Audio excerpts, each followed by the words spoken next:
महानगर पालिका थाने के तहत मुमरा और दिगर हलके के तमाम तर जिम्मेदार शहरियों, मुअज़्ज़ज़ वोटरों, मेरी नेक तरीन बहनों और बेटियों और हिंदू मुस्लिम साथियों, सलाम व आदाब। मैं अख्तरुल ईमान रुकन असम्बली बिहार, वो रियासती सदर कुल हिंद मजलिस इत्तेहादुल मुस्लिमीन बिहार इस वक्त आपके शहर में हूँ और आपसे गुजारिश करने के लिए आया हूँ कि इस वक्त MIM के जो उम्मीदवार जहाँ खड़े हैं, आप उनका साथ दीजिए, उनके लिए फैज़ाबंदी कीजिए और एक एक वोट उनके हक़ में इस्तेमाल कीजिए। ख़ासकर मैं इस वक्त मुमरा में हूँ। बिरादर सैफ पठान साहब ने पिछले दिनों में आवाम की जो खिदमत की है, कब्रिस्तान की लड़ाई लड़ी हो, टोरंटो का मसला हो या दीगर मसाइल हो, इनकी जो लड़ाई लड़ी है और तड़ी पाड़ इनको किया गया, ये सारे वाक़यात आपको याद होने चाहिए। हम आपसे गुजारिश करते हैं कि आप अपने वोट का इस्तेमाल इनके हक़ में कीजिए और जो अपने कौम के जालों को आगे कौम नहीं बढ़ाती है, वो कौम जलील व ख़ार होती है।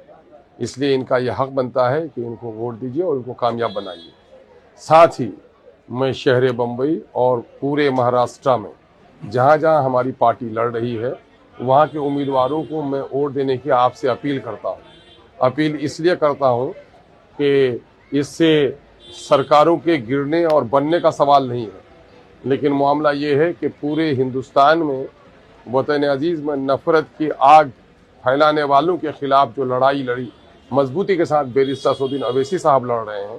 अगर आपने हमारे उम्मीदवारों को जिताया तो बैरिस्टर साहब के बाजू में और क़ुव्वत आएगी। ये सजरे सायादार और फलेगा फूलेगा और आगे बढ़ेगा।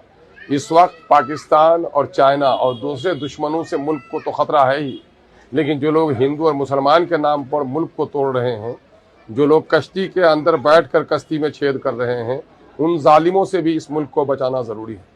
आइन पर हमले हो रहे हैं, दस्तूर को तोड़ा जा रहा है, इज़्ज़त आबरू लूटी जा रही है। ऐसे वक्त में पार्लियामेंट में, असम्बलियों में और हमारे महानगरों में ज़िम्मेदार लोगों को जिताना ज़रूरी है जो हक़ की आवाज़ उठा सकें।